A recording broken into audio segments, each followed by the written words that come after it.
Hi everyone. Today we are asking questions from our mortgage advisor from Knight Frank Financial for our overseas buyers. Welcome, Nathan. Can you introduce yourself a little bit, please, to our clients? Hi there.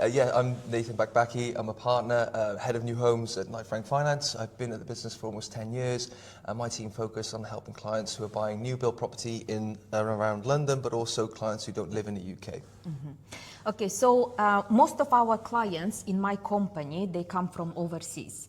And first question they do ask, can I get a mortgage when buying property in the UK, in particularly in London? Yeah, well, the good news is that there are lots and lots of options available for non-residents at the moment, more options than ever before.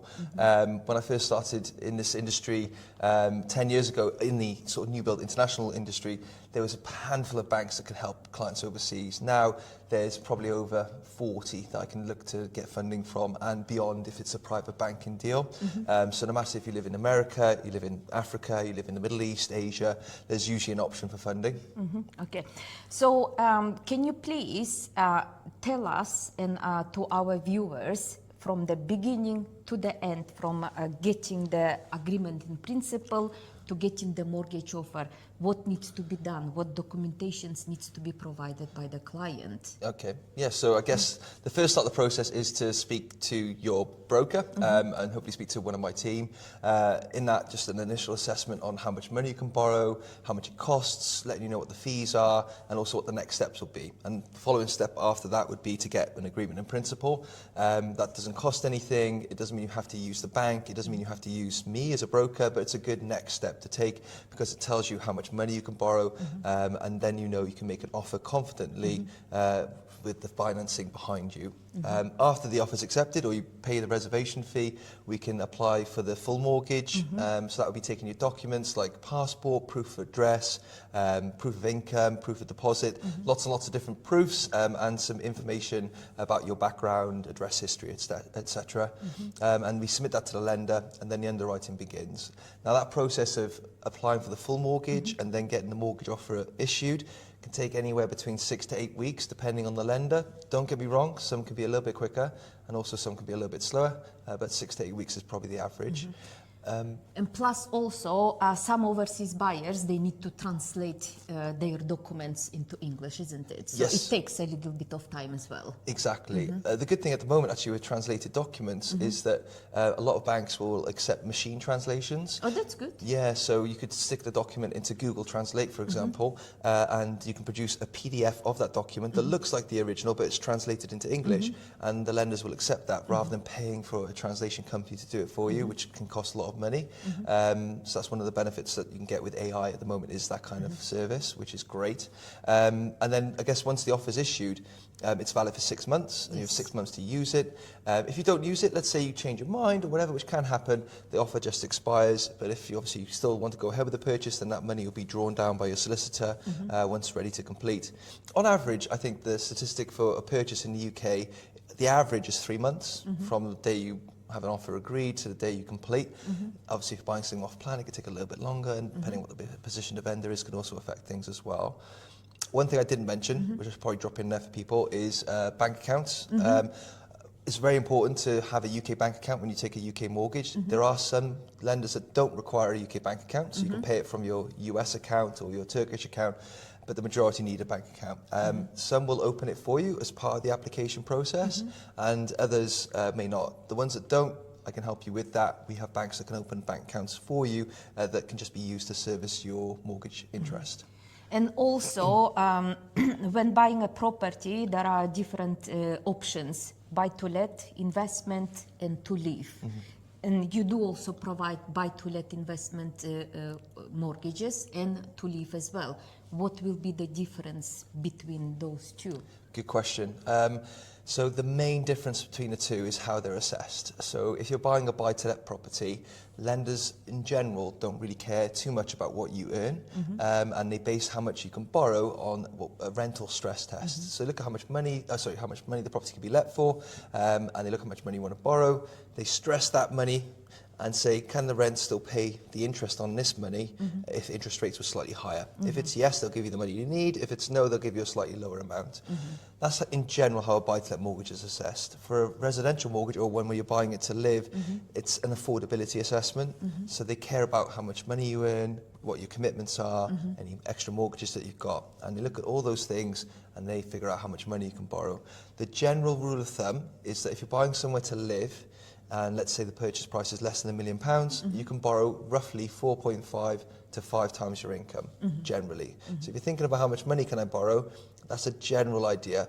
But obviously speaking to myself or my team will give you a really good idea as to what that would look like. Yeah, because it all depends on the person's financial circumstances, isn't it? Yes. Yeah.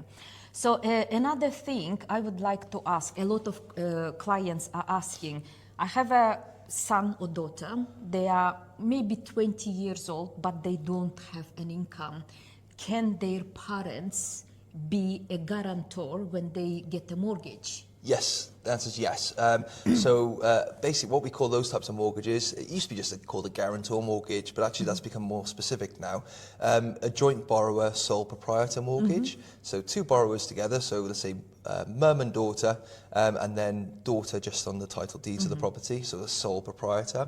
Now with that, there are plenty of lenders that can offer that for somebody, because obviously there's some tax benefits for doing it in structuring it that way, but also it helps the child out to get on the property ladder without having any kind of income. So yeah, there are plenty of options on the table for that kind of situation. One of the options, which is great.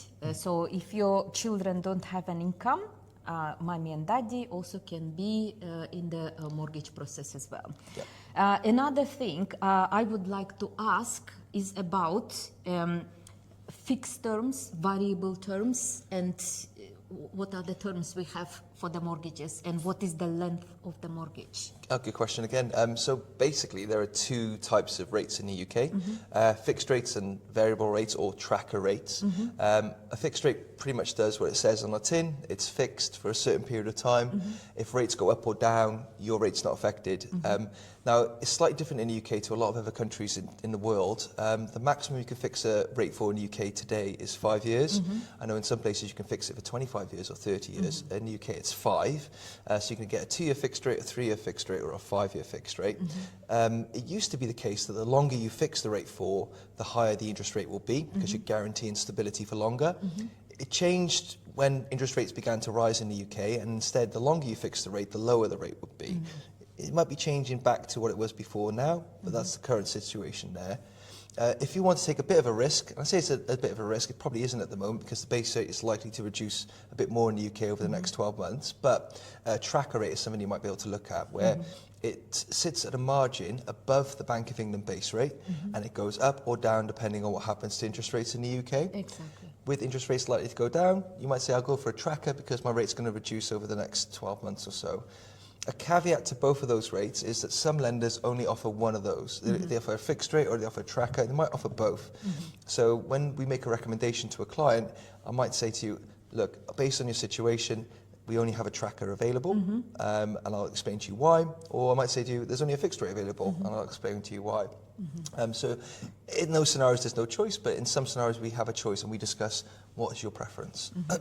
And also, correct me if I'm wrong, so if you have a mortgage, you can also do a repayment once a year up to 10% of your borrowed money. Is it true? Yeah, another good point. So if you're on a fixed interest rate, you can overpay by up to 10% per annum with the majority of lenders. Actually, when you pay that 10%, it can be whenever you like. So you could do it on a monthly basis, a daily basis, half-yearly basis, annual basis, whatever you want to do. The beauty of overpaying is that, yes, it reduces the balance of the mortgage, but also there's no interest charged on the amount that you're overpaying by. And most mortgages are calculating the interest daily. So as soon as you make an overpayment, the balance drops straight away, and the next monthly payment you make has less interest and more principal, and because it's calculated on a daily basis. If you take a tracker rate or a variable rate, there's normally no early redemption penalties. So you could pay as much as you like, whenever you like, without paying any penalties on that rate. So if someone wants a lot of flexibility, we would recommend a tracker. It's good that I know something about mortgages, but I always tell to my clients, I specialized in investments, in property, and I will find you the best property for investment or to live in. But when it comes to mortgages, I always advise, please speak to the mortgage advisor, because they can provide you the best options that it is available on the market. So I think we provided extensive information to our viewers, and thank you very much, Nathan. Thank you.